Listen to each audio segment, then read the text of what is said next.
Hey guys, what's up?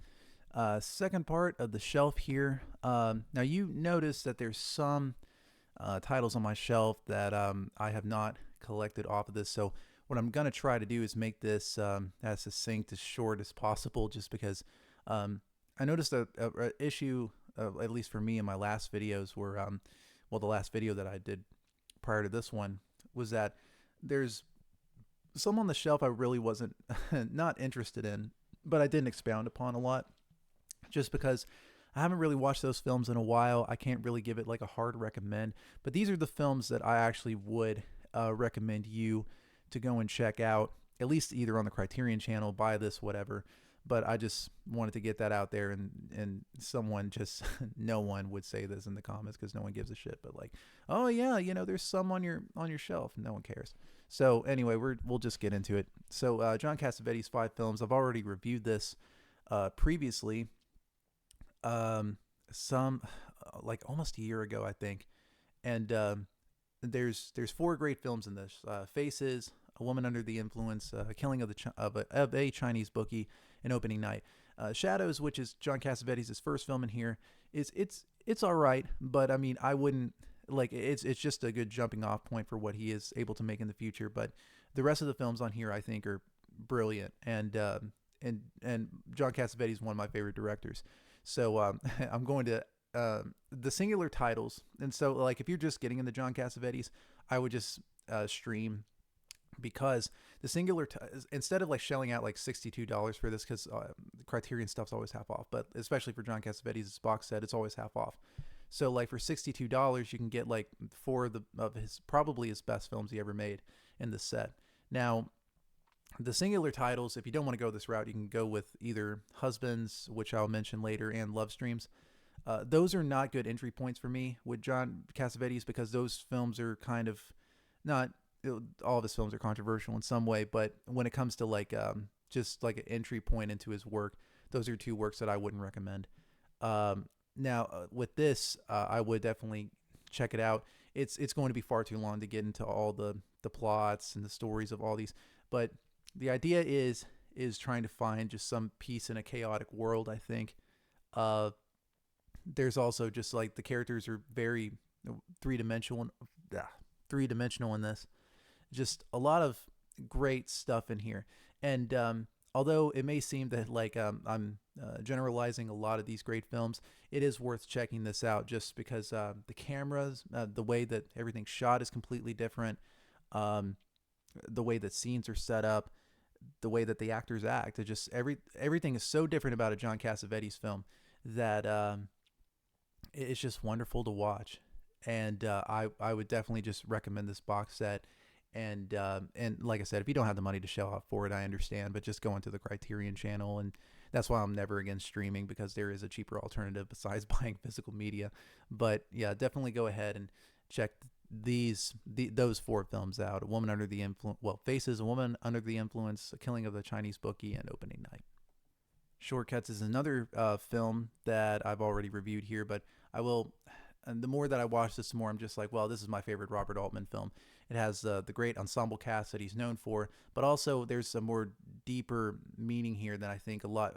His other stuff, like there are ideas that are interesting, but Shortcuts is really the slice of the whole the human condition, and it all just comes together in this neat little package. It's not, it doesn't end the best. But with that being said, like not all lives end the best. It's really like just the inner workings of adult life and its complications, and that may not seem too interesting for some people. You could criticize that the characters in this are not very three dimensional, and they just only play a part into a certain aspect of emotions or the heart or what have you. But I think that this is a masterpiece, and a long line of Altman masterpieces. But this is one that stands out really above all of his work. I think that Shortcuts does deserve its critical reappraisal that it has gotten in the past few years. Um, Now, if you want to watch this, for an entry, there really is no, I don't think, really a good entry point into Robert Altman. Of course, you can always start from like the beginning with MASH and work your way up. But whenever it comes to like, I wouldn't really see a problem with like going into this. This is a really really good film. All of the characters do such wonderful jobs. Like there's a great, I guess you can call it a cameo appearance from Jack Lemmon, who is great in this. Um, just a wonderful movie. I would highly recommend picking this up too. You can't really see the title, so I apologize. This is F for Fake by Orson Welles. One of his, I think maybe his last narrative picture, made in 1977. This is like a film essay about the concept of the expert, and that what really is an expert. It follows this painter, this forger, that makes copies of famous paintings and passes them on as authentic. And the experts, of course, the fakes are so good that the experts are able to take this. So um, what really is an expert in that sense? Like we're all just like con men trying to get through life, I guess. So the reason why I recommend this is because the concept is so. I think it's a really cool concept that we really don't know what we're talking about at the end of the day. We're just, like I said, but now, is this my favorite Orson Welles film? No. I do think that the concept, you may just be able to like really mull on it, but I don't think that the film is a really great like singular film experience. Like there's a lot of great prose in this that Wells makes in this that is very beautiful, and you can check out clips on YouTube. I think one of them is like one of the greatest film scenes ever or something like that. I wouldn't go that far, but like again, the prose is beautiful that he gives in this, and um, I do think it is. I don't know if it's like an important work for him, but it's really cool that he was able to do this film cinema essay or whatever in a time where Godard had made that about 10 years prior with Two or Three Things I Know About Her, and with this, it's like it is the editing, of course, with the Wells is very kinetic. In this, it's just lively. It's playful and such. Um, Even the film itself being like a notion of fraud or fakery. So again, if you like that, if you really enjoy that concept, it might flow well within the film for you. For me, it was just what have you. But I would recommend this just based on the concept and the ideas that you can really bounce off of this. It's really cool. Masculine Feminine, made in 1966 by Jean-Luc Godard. This is a really cool look into the Parisian youth movement in 1966 before the student revolts 2 years later in May '68. Um, this is just like a cool little film. I can't really pretend and say like, oh yeah, this is important because of so and so. No, this is just a really cool like a cool little film that I think is kind of underappreciated in Godard's, or whatever you call it, filmography. And Chantal Goya plays great. Leo, from like the kid from 400 Blows, he was good in this too. There's some scenes in here that like will make you scratch your head, but at the same time, I just think it kind of like makes you feel nostalgic for a time that you were never a part of. So in that sense, I think the movie really worked well on me. It may not work on well on others, but I think it's just still a cool little film that he made that I think deserves a lot more attention. We got Ugetsu, Monogatari, made in 1953 by the legendary Kenji Mizoguchi. So this film starts the films where Kurosawa and Ozu had gotten international acclaim for their other films. Mizoguchi's like, okay, fine, I'll take the plunge, because his producer is just like, look, all these other Japanese directors are doing really well. You should make a movie that's going to appreciate throughout the whole, because Mizoguchi was so stern in his ways compared to like Kurosawa and Ozu. Well, you can't really make that argument. Never mind. So like for this movie, it's about a ghost story, feudal Japan, um, and wartime, where this couple, well, these two men are trying to profit off of it, but the wives are sort of reluctantly going along with it, and it ends up just being a complete nightmare. And one of the husbands meets an apparition, and just all literal hell breaks loose. So this film is so good, and even for like a contemporary time, some of the shots here are absolutely breathtaking, beautiful. It is worth noting that the famous ending that is great. Uh, it was actually changed by the producer. Well, it was changed by Mizoguchi on behalf of the producer, because the producer originally it was just going to be a complete just downer ending like Mizoguchi had done with his previous work, but the producer was just like, you can't do that because this is going to be completely transported around the world. You're going to have to change this ending. And Tony Raines brought that up in this great commentary here. And I thought that it was, and this is one of the reasons why to get this Blu-ray, by the way, or just to stream it or what have you, is the commentary from Tony Raines on this is just great. It's one of the better commentary tracks that I've heard in the collection. And with this, I would just fully recommend. It's a really cool ghost story. A lot of, like I said, great shots in this. Wonderful performances. Mizoguchi deserves to be more well known than what he is, because he made two of maybe the great films of all time, and Ugetsu, and another film that I'm going to mention later on. So Ugetsu for sure. Go ahead and get Late Spring. Yasujiro Ozu, the film that kind of put him on the map around the world, made in 1949. About a girl whose father wants her to marry. She's reluctant to, and then there's a lot of not so much strife, but a lot of inner turmoil that Sasuke Hara has to go through. And so this film is my favorite Ozu film. It's it starts really the story off of like the disconnected, the daughter going off and leaving the father, and there's so many movies based around this concept. But Late Spring to me is still one of the probably Ozu's best film, and there's a scene in here where there's like in a Tokyo opera house that lasts like, I think, for like maybe 10 minutes, but there's so many scenes in here that's so poignant that I don't think Ozu was able to replicate in his later career. And there's two scenes that the opera house and the ending, I think that was absolutely great. And it didn't really need a whole lot. That's the power of cinema, really. And it's a great movie. There's not really much that I could say about it that really can give this movie justice, and that it is like Ozu's great masterpiece that he should be remembered for. Because I like this film more than like Tokyo Story, just because like the concept, of course, it got overused later on in his career, but like with Late Spring, that's where it really started and was very poignant and beautiful. A DVD, well, here's the thing. So like a Viridiana is not available on Blu-ray in region A. I think maybe in region B, like there's a French version or what have you, but I'm really not for certain.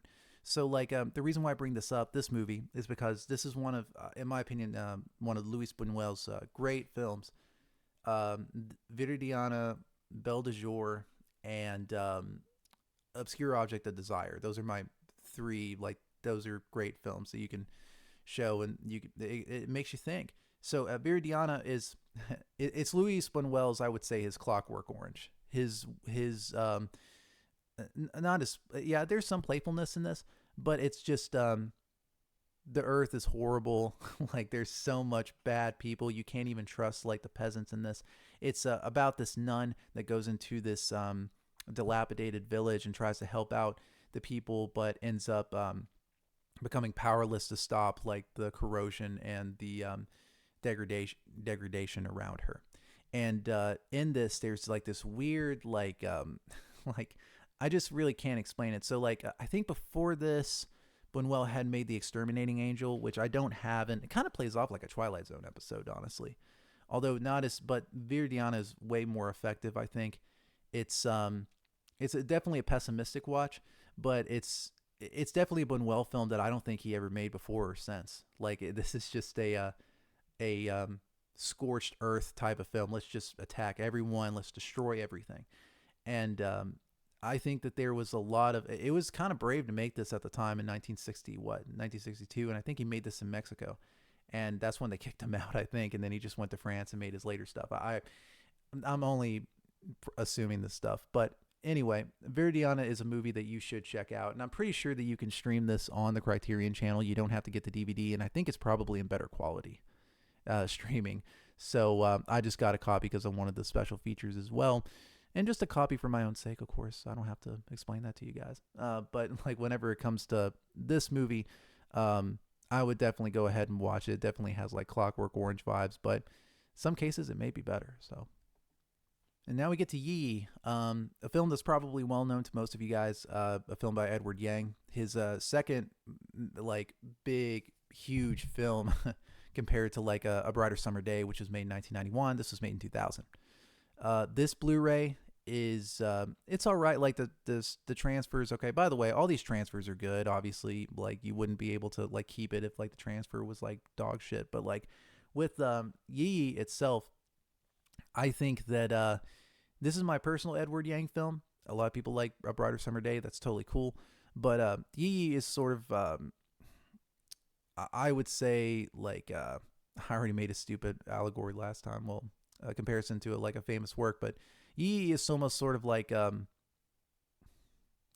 would say like a portrait of of an artist as a young man for Edward Yang, because the character of Yi is this little kid that goes on, and it I wouldn't call it like a soap opera this film, but you know, A Brighter Summer Day is, you can consider that one too in that same vein. But it's in modern day Taiwan. This kid, like, you know, just trying to figure out like what it is in life that he wants to do, wants to figure out the world. And you could tell that at the start of this film there is a time where there's an emergence happening. You don't know what it is, but there's an emergence happening with this child that you really don't know about, because the way that he's able to ponder stuff, the way we just know that there's an awakening, or like there's something that's about to be awakened in this kid. And by the end, which the end is just overwhelmingly beautiful, we kind of know like what that led to, this whole entire experience that we had. And I think that this film is way more satisfying than A Brighter Summer Day, which is and I'll be able to mention that later. And I recommend A Brighter Summer Day. But whereas like A Brighter Summer Day is a reckoning of like Taiwan's previous history, it's almost sort of in the same vein as like A City of Sadness from Hao Xiaoshen, although it's in a completely different kind of way. But it is sort of a reckoning of a country's past, whereas Yi is more of like the future in that sense of like your awakening as creativity flows through you. And that's the concept that I like in Yi a lot. So I would recommend this film. It's beautiful. Edward Yang and Tony Raines did a commentary on track on this as well. The audio levels are not perfect for whatever reason on that. I don't know why. But with that being said, I would get this, and it's in my opinion like Edward Yang's best film he ever made. Double Life of Veronique, made by Krzysztof Kieślowski. So really everything about this movie is um, Kieślowski had already made the Decalogue. He'd already made a couple films before this, and he wanted to make something completely different. So like the other films that he had made, yeah, it was based on like sort of like mysticism, and it was based in that sort of venture. But Double Life of Veronique is where it's like, okay, we'll go really far out. We'll just make this about whatever about this. It's such a loose concept. It's basically about a woman that sees a doppelganger, and her doppelganger, and when she sees it, it goes in twisting turns, and it's really hard to explain. But there really is no central plot to Double Life of Veronique. It's almost like a film sort of journey. It's almost like a fever dream. The way that this was shot as well is it's one of the more memorable films that I can remember, as far as the way that it was shot, the way that the coloring is on. I mean the way that it looks. It just looks like something out of a dream, out of a just a complete alien world that you're in. There's some scenes that of course don't make sense, and it's almost sort of like we were just catapulted into this thing where we just don't know what's going on, but there's so much good stuff happening in it that we almost are like transported into this world where we kind of accept it and we go along with it, because the scenes are shot so beautifully, and Irene Jacob is absolutely gorgeous and great as the title character. This film is worth checking out. I go back, I still think like, man, this might be his best film. And then I say, oh well, Blue and like a short film about love exists, so I kind of go back and forth, but like this is a definite like must watch just because it's so different compared to Kieślowski's other films. Because this is like a a film experience. Like this is what David Lynch are for people is like this is probably what this is for me. It's just a film experience that you can get behind, and just if even if it doesn't make sense, it's still a great film experience. Okay, the film that put neorealism on the map. I mean, you can argue like Open Rome City, made by Rossellini. You know that sort of started the genre, of course. But like with Bicycle Thieves, let's take the concept of Charlie Chaplin, but like strip out all the comedy and just put in just pure poverty, pure struggle, grief, what have you. And it's one of the better films about poverty that you could ever watch. It's about a son and a father just trying to survive in post-war Italy, and some of the scenes in this are absolutely heartbreaking. I think it's Vittorio De Sica's best film. It's it's one of the whenever it came out, and then the first like kind of Sight and Sound came out in 1952. This was considered the best film at the time because it deeply touched people. Um, it touched people deeply. So like I would just go ahead like for like the historical value of it. And this is also a really good film. It's it makes you think of poverty in a completely different way, like more sympathetic for the people that have to deal with it, and eventually come to ideas that they wouldn't think of, but because they're struggling and such, they have to think about it. So yeah, definitely check out Bicycle Thieves. It's an absolutely like wonderful, yeah, just a um, heartbreaking but a good film experience. If you had to put a gun to my head and say, like, what's your top five favorite films, this would make it. Sancho the Bailiff, Kinji Mizoguchi's masterpiece, one of the great films of all time. The way that it was shot, the acting, it's like, there's no such thing as a perfect film, but I would call this as close to a perfect film. Even the title itself, like Sancho the Bailiff. So, what this is about is it's two kids that are basically like removed from their heritage and are based in a slave camp, and there is no really recourse to get out of this predicament, and then they have to fight their way out of this. The closest that you can sort of compare this film to is almost like the Ten Commandments or like the story of Moses, but it was done in a completely different way. So Sancho the Bailiff, by the way, is the leader of the slave camp, and he is only in this movie for about, I would say, about 25% of the scenes, maybe even less than that. And Sancho the Bailiff means evil. It's opposition, and that's what I think that Mizoguchi was trying to like convey with the title, is that like whatever you represent, it can almost be like overcome in some way, or it can be, and maybe that's just like the optimism on me, but like that's what at least I see it as. But even so, like Sancho the Bailiff is just a wonderful film about like the struggle of the human condition, the struggle against evil, struggle against tyranny. Some of the scenes are just heartbreaking to watch. The torture scenes in this, even though that they're shown off camera because you couldn't show that in the 1950s, are pretty rough. Like, because the sound design on this is pretty good. It just, yeah, this is just a great film. Go out of your way to see this as soon as you can. You might be depressed for a little bit, but it's okay. You'll still like this. It's still a good film experience. One of the most overlooked filmmakers is Chris Marker, because he made some really great stuff. La Jetée, Sans Soleil, considered probably two of the best films he ever made. La Jetée is the more famous out of the two, just because it influenced 12 Monkeys and because the concept of time and memory and such that he goes and revisits in Sans Soleil is a really cool concept. Might be too abstract for some people. I know for a while, like, it was really hard on me at first, but because I watched Sans Soleil like 8 or 9 times, so like it takes me a while too, because I'm an idiot too. So, but La Jetée is okay. It's like a 30-minute silent, not silent film, but it's a film that explores that concept and puts a mystery into that in order to bolster it. With Sans Soleil, it's a travelogue film with Chris Marker as this under this different moniker, but it's under Krishna, I believe it's. Anyway, he goes off to like different countries and records everything. And it's more of like a self-reflexive thing on cinema. Not only that, like the concept of memory and time has also inputted this in a much better, not a much better way, but in a way that I really like. Silence is probably like my favorite. It's also one of my favorite films of all time too. I love the way that it was shot. Um, the the images along with the philosophical workings of it, I think, are really great too.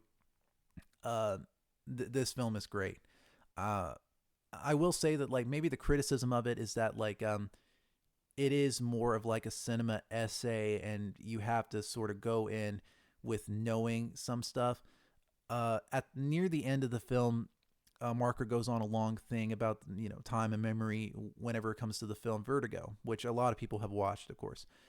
So you probably watch Vertigo before you get to Sans Soleil, but at the time I didn't, which is dumb, right? Like I just so there was some part of me that was lost, especially like when it came to him visiting San Francisco, where the film was shot, and sort of goes back and forth on that. There's there's a lot to love with Sans Soleil, but I understand why people wouldn't gravitate towards it because of like that issue with like the allusion to like other films that made that they may never have watched.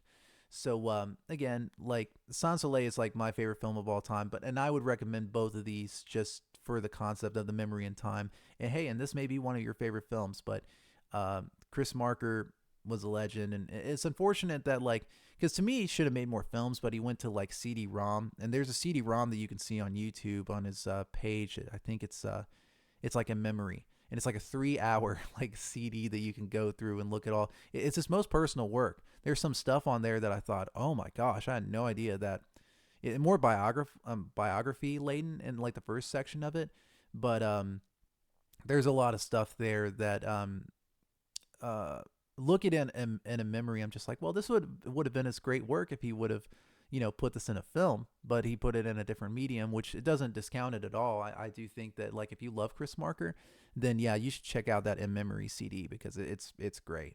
So yeah, that's all I have to say about this one. So a film that I discussed about before last year, I'll go in depth with it here. Days of Heaven, Richard Gere, Sam Shepard. Um, it was it's basically like a family of runaways, um, boyfriend, girlfriend, and his sister go off into I think it's Texas, or I don't even know if it was Oklahoma or Texas that this was actually based in. But it was shot in Canada, of course. But whenever it comes to Days of Heaven, it's about them going to this acreage and conning the man who owns it, whose birthright is that, into marrying the girl, and they take advantage. Of course, like with the title Days of Heaven, that's where they were at their most peace. So, and of course, it was based on a lie. So in this case, Days of Heaven is one of the most beautiful shot films ever made. You can make that argument. Nestor Alejandros and Billy Wexler did the cinematography on this. They're two distinct cinematographers in the history of, and they both converged on this one film that looks absolutely beautiful. Terrence Malick's direction is, of course, great. It's the reason why people remember this film, of course. The performances, I think, are really good. Linda Mance, like if she wasn't in this film, it would be an instant like turn off for me, because she was just beautiful with like the narration, like the way that she was like the main narrator of this led to a lot of interpretations on my part, but she was just absolutely great in this, as well as Out of the Blue. It's a shame that she never got to act in other stuff, but whenever it comes to like this film, this is where most people remember her. And so, what my thoughts are on Days of Heaven, and the reason why I recommend this is because I think that this is where Badlands, you can say, is more of Terrence Malick's is sort of like new Hollywood type of filmmaking, right? It's more in depth to that. But Days of Heaven is like that clear break where he was able to create his own type of cinema. And even though there's still some aspects of it there, there's still some shots in here where it just where it does lead to his later work, which he would come to. Of course, the production history is also something to really note about this. Everyone hated working with Terrence Malick on this. The and there's a great commentary here with like most of the there's some production designers on here that really worked and that really believed in the film, but most of the crew and such did not really engender themselves to Malick and this idea. And eventually, after this film, even though that it was mildly successful and it had won on Oscar for best cinematography, uh, so this doesn't get really mentioned a lot, and I don't know why it doesn't with Terrence Malick. But eventually, his guy at Paramount, I don't know if he was like an executive or whatever, he told Terrence Malick like because a lot of people loved him and bolstered his career and everything, and he reportedly told Malick like even after Days of Heaven that you can make like the biggest flop, you will always be here and making movies for me, and that's a lot. That's a lot of power that you can have with like one producer, and and unfortunately, I think that producer had passed away in a plane crash. I think a year after this film had been made. So I think that like because people say, oh well, Malick stopped like making films and all that stuff because he wanted to. I think it's because he was going to have the power to make stuff, but when his guy passed away, I think that that was a big part in him sort of just retreating um because he had that sort of like sway to just basically kind of do whatever, and he was looking forward to that. He was going to make something. He made the Q script, which was based off of which would eventually become Tree of Life. He made like in the early 1980s after this, and had worked on that for a long time. And it's one of the big what ifs. So like, what if he kept on steadily making films in the 1980s, but he eventually just like kind of did stuff on his own and just try to rework his imagination into cinema would have what would eventually become the Thin Red Line. But with Days of Heaven, it's one of the more interesting films. Like it's not my favorite of I apologize. So like whenever it comes to like Days of Heaven, I would say that there is not really your mileage may vary on the story because I think that that's the main criticism of this. But in terms of one of the one of his most important works, Days of Heaven is definitely up there as far as any like Terrence Malick film. Like this is probably the most important. Pro le fu. That's what it looks. That's what it at least looks like. But Pro le fou, one of Godard's most famous films. This is one I would actually recommend you first starting out. Now you can like go with Breathless or what have you, and it's like it can you can definitely like take a trip on that. Although I don't think that the more I look at Breathless, the more I think, okay, you know, this is cool whenever it came out, but he definitely made much better films and even better films after Pro le fou. But whenever it comes to like you just like getting into Godard for the first time, I couldn't think of a better film. It's Jean-Paul Belmondo and Anna Karina. Um, One's a midlife crisis dad, the other one's a young babysitter. They go and go across the country, and not across the country, but across France and causing havoc and basically on this crime spree. So like there's musicals laden in this, really cool like cuts, a lot of like crazy stuff that Godard would is mostly known for. This impulsive director, but I think it's such like a cool story, and it was shot very well. The colors are very vibrant. Uh, it's a really really cool film.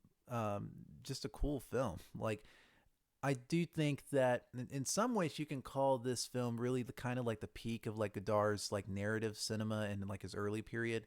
Some people would say Weekend, but like Weekend is him at his most like at his most impulsive, but almost at his most like but you can go back and forth on that Pro le fou and Weekend. But if you like something that's like a little bit more like narrative, there's like kind of a story there, I would say the Pro le fou is like right up your alley. An Autumn Afternoon, Yasujiro Ozu, and this is the last film he ever made before he succumbed to cancer. With this, it's one of the long variations of like the daughter leaving the father to become just basically just to die alone. Um, this is I would recommend this just as his last film that he almost like perfected this sort of story arc, and also this is probably I don't know why this is one of the most beautiful transfers that I have in the whole entire collection for Blu-ray. the way that like Shinjuku, I think is the studio that had done the restoration, had did this, is just like, it's just beautiful. It's like watching just and it's too bad we didn't get a whole lot more Ozu in color, because like it is this film is beautiful to watch. David Bordwell also does a great commentary on this, and there's really not much I could say, but just be like in awe of like the beauty of this transfer. And of course, you could watch it on the Criterion Channel, but this is like one of the more beautiful Blu-rays that I own. So this is like more of like a personal like thing for you to get this film, because if you don't really like the late spring, then you may just skip this entirely and just not watch Ozu, unless like you go for like the flavor of green tea over rice, or like any of these later stuff. But whenever it comes to this, like I would recommend this as just a great film to watch, and you can consider this like the perfection of this concept that he had created almost 20 years prior. So My Dinner with Andre is considered like a meme or a controversial film or whatever like that. So it's these two playwrights. I know it sounds already pretentious, and they're talking about like the destruction of the world, their views of it, and where that leads them to. Uh, with so with these two characters, so I go back and forth on this film all the time, because I think that like as media like transforms throughout the years and such, Roger Ebert was right in saying that this film has like no genre attached to it, and that's like the coolest thing about this is the sort of brazen that a conversation and the power of a conversation can have in a film, especially if you follow along with let me see, Andre Gregory, his way of speaking and his way of like, if you can be absorbed in the way that he tells a story, then this is going to be a great film for you. If not, it completely falls over, and like you may just have like a completely boring time with this, because really the story is about Andre Gregory just having like a real tough time with life, and Wallace Shawn comes by and just has dinner with him to try to talk it out, right? And eventually the therapy does not go on Andre, but more so much as Wallace Shawn does. And he wasn't expecting that about it. So I would say that this movie, in a cinematic thing, well, a cinematic like concept, I don't think works well. I think that like because there's only one part of it that's like so strong that you can argue that like, well, if that just falls apart for some people, this just is just not it. Even if the concept itself is just like, okay, well, it's about the destruction of the world or whatever, like that's just not appeasing. The only reason why I would recommend this is because there's some, if you are like interested in hearing like a story that may just because there's some parts of this conversation that goes on for like so long that for me it's like you could have ended this in probably an hour instead of like almost two. But that was the point of the film, is to just make it about a conversation, right? And this is like more of like a theater thing. Like this is like more hard art, like experimental, like New York, Soho, like type of stuff, like that was going on around at the time. And Louis Malle, of course, being like a director that has directed a lot of stuff in different genres, different ways of filming.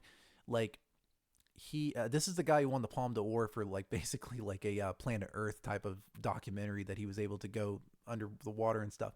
So he is a one of a kind filmmaker in that sense. But My Dinner with Andre, like I would cautiously recommend this, because like I can understand why people don't like it. And for me, I think that again, if you really like and it get absorbed within Andre Gregory's sort of his delivery, his style, then of course you're going to love this. But if not, you're gonna hate it. But of course, people are different, and that's why I would recommend this. So, two or three things I know about her. Jean-Luc Godard, 1967, the first of his like cinema essays or whatever. I mean, you can kind of consider like his early narrative films to be a part of a narrative essay or whatever, but this is like the first time where he just throws out all of his his delusions, philosophy, poetry, his aggressions and such. Weekend, he had already did that in a narrative sense, but this time he's going to just make just a very loose film, just cup off of it. And to me, it's like one of the better films about like making a film, for sure. Even though it's like it's not necessary. That's why I think that there's this thing that where he hated Day for Night so much with Francois Truffaut, and that's why like their friendship broke off, because it's like, oh, this is not true. This is more of a fantasy, which he was kind of right about. But like with Two or Three Things I Know About Her, it's more of like what Godar's reality was at the time, where it was it is kind of a narrative, but it really isn't. It stars Marina Vladi as like this woman that like makes money on the side of a prostitute. I know like Godard was always like obsessed with prostitution. I don't think he could really ever understand what it is where like people can just sell their body for money. I mean, he just never got over that. I don't think he just was obsessed with it. But I would say that it's much more than that in this film. It's more of like a rumination about life, rumination about cinema, and there's a lot of people that don't like this film, and there's people that say it's one of his greatest films of all time. I would say it's my personal favorite film that that he's that he did in his early part of his career. I should say that. So give this one a shot. You may not like it, but I would say that this is a really, I would say probably watch like his narrative stuff first before you like give this a shot. But for people that like cinema essays like I do, then you can't go wrong with this one. Yes, John Dillman is a great movie. It is. It's of course about a woman in her own universe, in her own home, almost a prisoner, and with the death of her husband, she has to take care of her young son, and uh, do prostitution on the side, basically. With all the like the sight and sound controversy basically behind us, because no one gives a shit about that. Um, the 23 like so this film is great because it is so different compared to like a lot of other of these films, because how the actions of this woman, are not interesting at first. But if you watch, like, it's one of the best films about decay, because, like, yeah, the first day may not be interesting, but it's what is interesting is the second day and the third day, and how it just all goes nuts. And whenever I do think that this does value rewatches. Like, there's some people that's just like, okay, once you watch this film, it's you already know. But no, I found it interesting, like in her movements and such like that, that you're able to see like what the decay of like a person, and I think that that's the most interesting aspect of Jean Dillman, and also just the way that, of course, this same notion of where if you're pushed into the small box, you're eventually going to lash out, unless it's all you've ever known. But obviously, John Dillman has never known that before because she's put in this tough situation. Um, Chantal Ackerman's great film, Jean Dillman. It's not a whole lot to really talk about in a sense of like where important it is in the canon, all that jazz. But whenever it comes to this film itself, and if you really want to take a look into it, it just sounds pretentious. Whenever you think about like a 3-hour film about a woman that's like doing her chores and all that stuff, it is a lot more about that. She's in her own universe, but it's a universe of decay, and eventually she succumbs. But it's definitely one of those that I think is worth watching in a sense of, again, the ideas are so strong. So Make Way for Tomorrow, a film by Leo McCarey made in 1937. Leo McCarey, one of the more underrated American film directors we've ever had in the stateside, made, and people forget, he made like the Marx Brothers Duck Soup in 1933. And yeah, you could argue that was the Marx Brothers at their like great style, like the height, the peak of their anarchic comedy. But Make Way for Tomorrow is such and he made another film as well that won the Oscar, but he most famously said, okay, you gave me an Oscar, but it was for the wrong movie, it's for this one.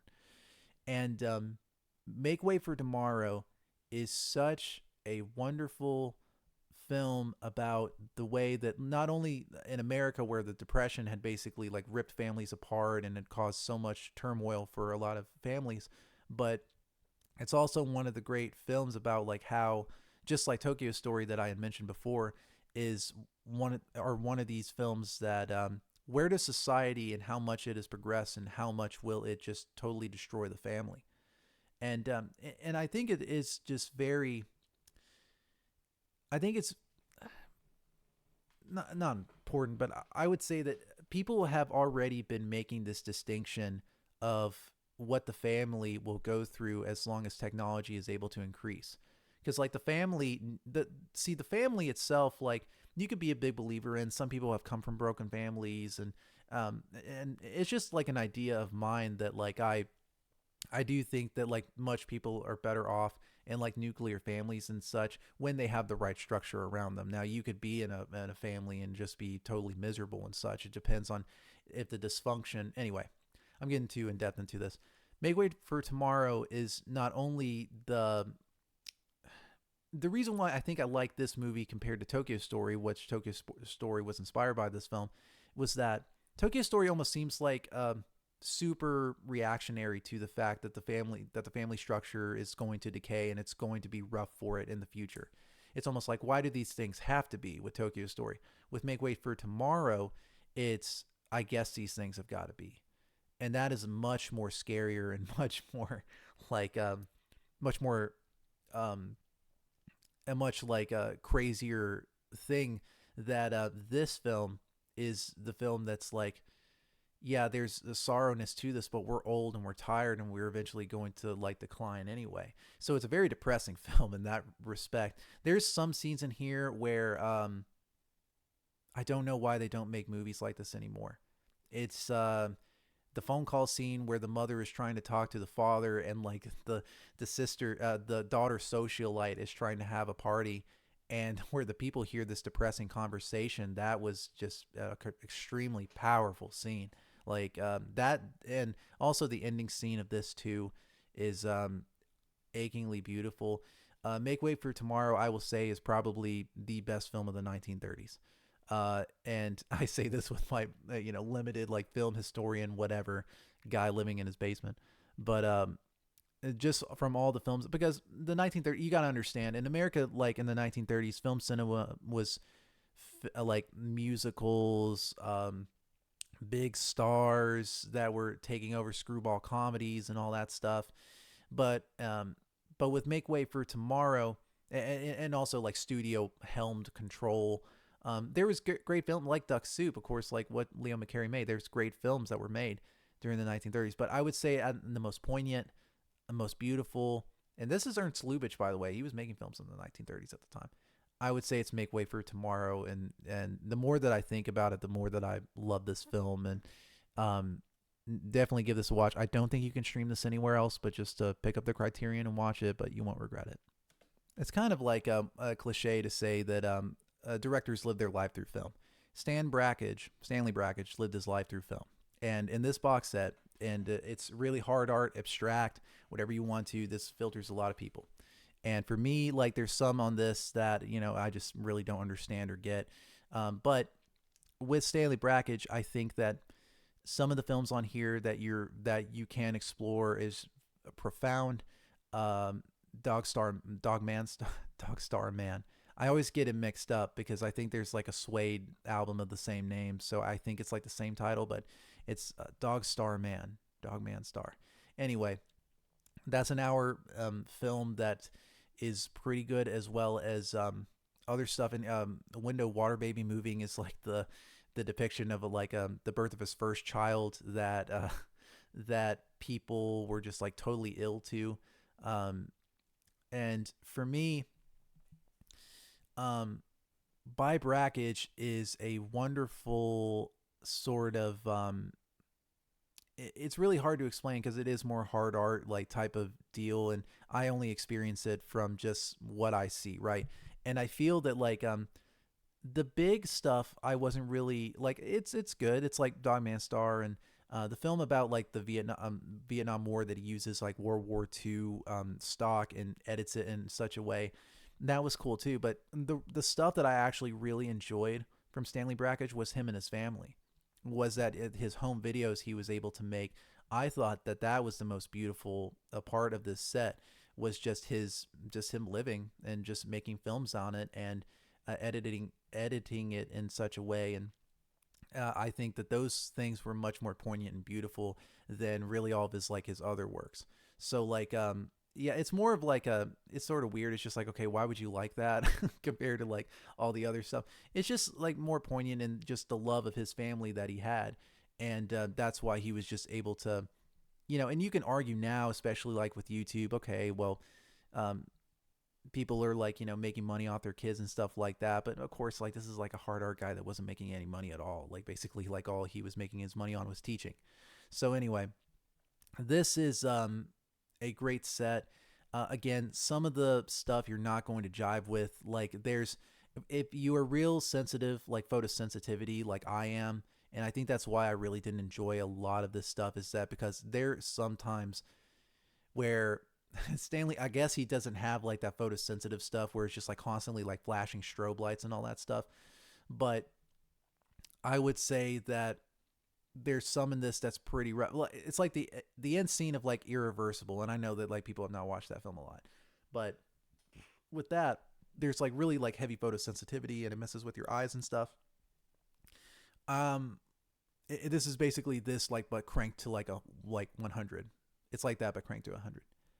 And the more that I talk about it, the more people are just like, man, like this doesn't sound like for me.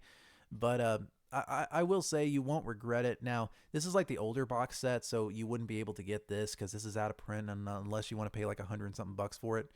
Um, the newer one does not have like I think a portion of the booklet. So, but anyway, like you still get the same films. So, if you're really into like the hard art stuff, I guess, and really like the cool editing and almost like film is like kind of the abstract images that we may be able to see, then I guess, yeah, go ahead and check it out. Close Up, Abbas Kiarostami, the film that made him popular, one of my favorite films of all time, about a guy, Sabzian, who is faking being Makalabov, another famous Iranian director at the time. Uh, they have this trial because he was convicted of misleading this family into him just like eating food and all that stuff, and just basically of like fraud.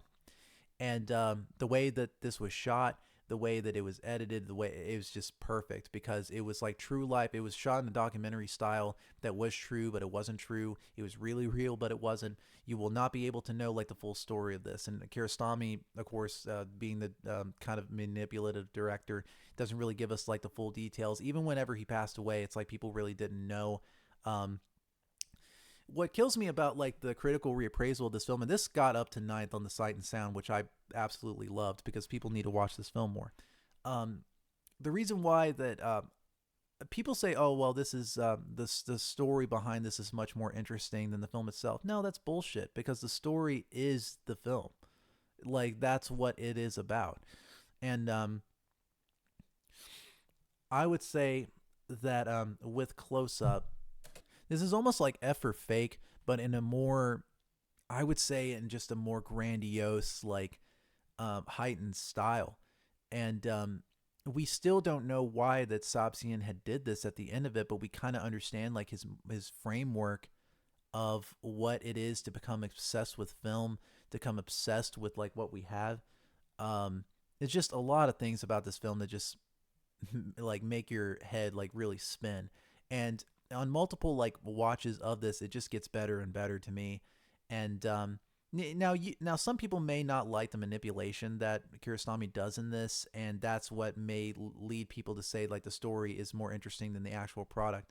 But to me, the playfulness of this, the heartbreaking aspect of this, especially once you know what happens, but like that there's and I think I'm going to like just make like a whole entire video about this because people need to know more about this film. And there's so much content, well, not content, there's so much in-depth stuff that you can really do with this that I'm probably just going to make a separate video for this because it's really that good of a film. And I would totally recommend this. This is Kiarostami probably at his absolute peak.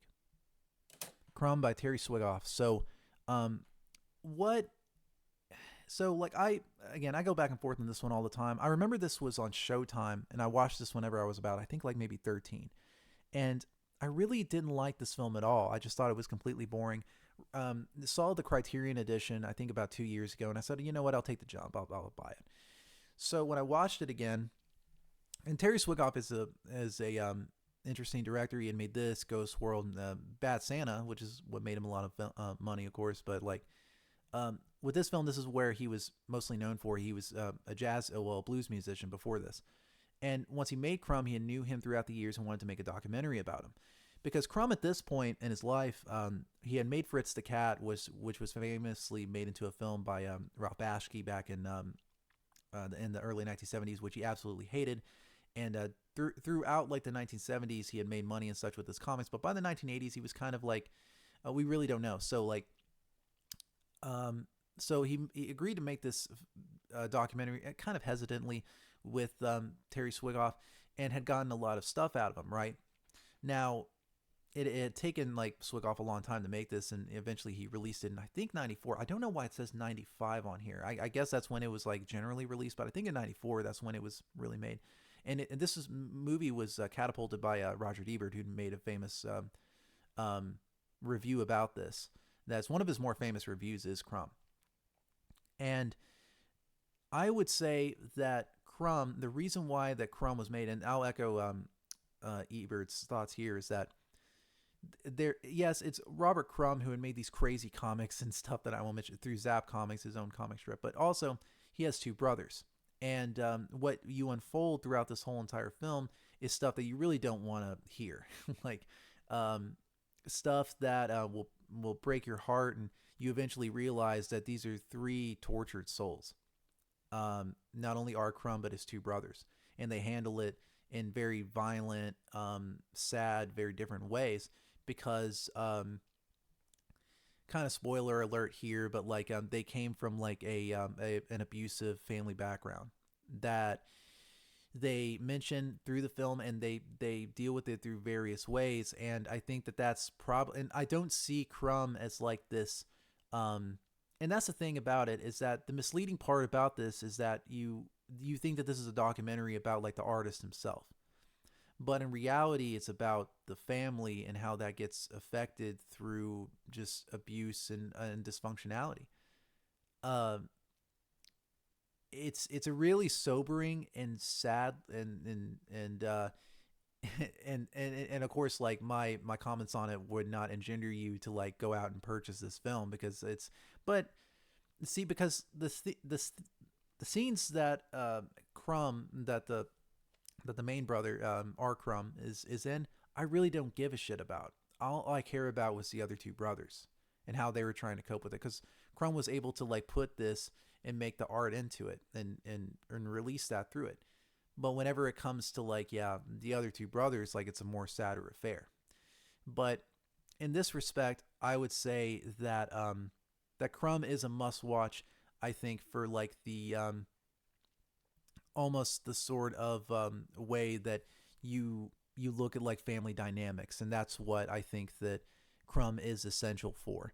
Like for the artist himself, not so much, and that's probably where I'm going to get a lot of flack from. But it's the brothers that I truly care about in this film. I've already made a video about the Three Colors trilogy, so like I will not expand upon like the three films here, because I already went through it previously. But I will say that this is technically considered like the height of Kieślowski's fame as a film director before he passed away in '96. Go get these films. I think that they're pretty good. Although Red, I might have my differences on. Like, I still think that these are three really good films that if you really want to get into Kieślowski, instead of like shelling out a lot of money for like the Decalogue, which I would recommend too. But if I was really going to, because there's multiple different ways that you can go into Kieślowski, but the Three Colors I would recommend. Now, there's a lot of disagreement on the transfers and all that stuff. I'm not really hot on the 4K transfers. If I would tell you to get anything, it would actually be like the Blu-ray box set, which I don't know if it's out of print or not, but I would get those because the transfers I think are much truer, not truer, but like they fit the films more, I would say. But if you're like a 4K nut or whatever, then yeah, go ahead and get the 4K, but it is a different transfer. But they also include the old transfers for the Blu-ray. So if you have enough money to shell it out for the 4K, of course, get it. But if you're kind of short on cash, then just stream it or get it on Blu-ray. But I would still recommend this as a really good entry point into Kieślowski's filmography. Belle de Jour, one of the great films from Luis Buñuel. I mentioned already that in like Viridiana, but Belle de Jour is a extremely enlightening. It's a wonderful film about sort of like sexual politics. And not a lot of people get into this subject at all because it's something that we really don't think about. But whenever it comes to like the the sort of way that we like interpret sex or what have you like that, it is very well interpreted here in Belle de Jour, and some truths that you really don't want to know that is really brought upon in this film, that you can basically lie to yourself and about your desires. Um, so whenever it comes to this, I would recommend this as far as, and it is a subject that people don't want to tackle because they just think it's like kind of crass or what have you. But I think Belle de Jour, and this is I can't pronounce her name. I never could, but Catherine Deneuve. I don't know how you pronounce it, but she plays a great central part in this that I think is wonderful. She always credits Buñuel as like as elevating her acting compared to a lot of other directors that she's worked with. So Belle de Jour is just I think it's a really awesome character study about, again, like the sexual politics of it all. Uh, the Moment of Truth, Francesco Rossi. This is an Italian director, is definitely slept on because he made this and another film that I'll mention later in Christ Stopped at Eboli.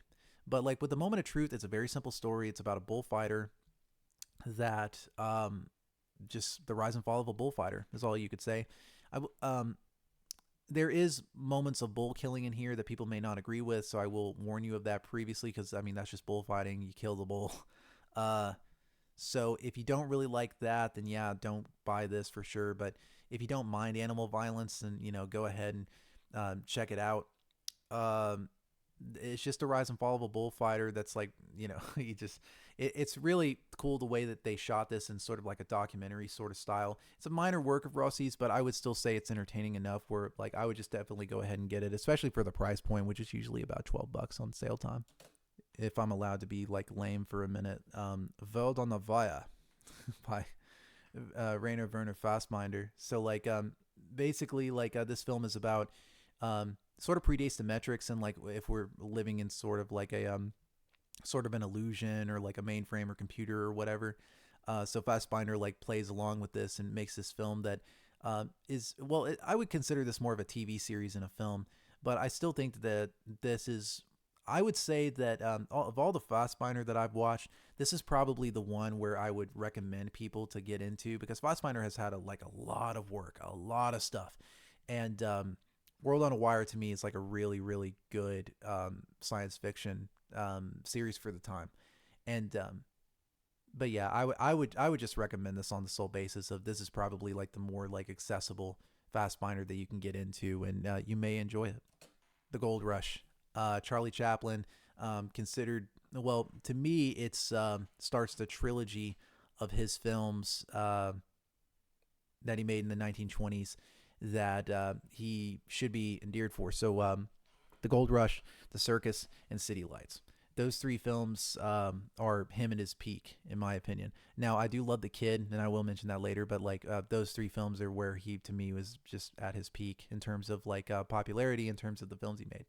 So The Gold Rush is just about the tramp like going out to the Yukon to find gold and to just strike it rich, and that details a lot of scenes, a lot of pathos, um, in the typical Chaplin way. And this really kicked off the whole entire great trilogy of films that he's really remembered for. So definitely go, like if you haven't watched Chaplin or anything like that, definitely stream it or whatever, because your knowledge on comedy or whatever like that, or your mileage on it may vary, because I know people are different, obviously. People are not going to really laugh at like the whole aspect of like his humor, but whenever it comes to like the story itself and how he's able to lay that out, I think it's absolutely worth checking this out. But and that is it for like the second thing. I'm probably just going to do the third one because I think I'm on a roll here. But for sure, like definitely go ahead, check these out. They're all really great films for like one aspect or another. Um, Especially this one, The Gold Rush is just great. Also, Chaplin said this is the film that I wanted to be remembered for, but of course he said that before, what was it? City Lights, which is the film that most people remember him for. But thank you guys for sitting through all this. I appreciate it. Thank you so much. Like, subscribe, comment, what have you. I appreciate it.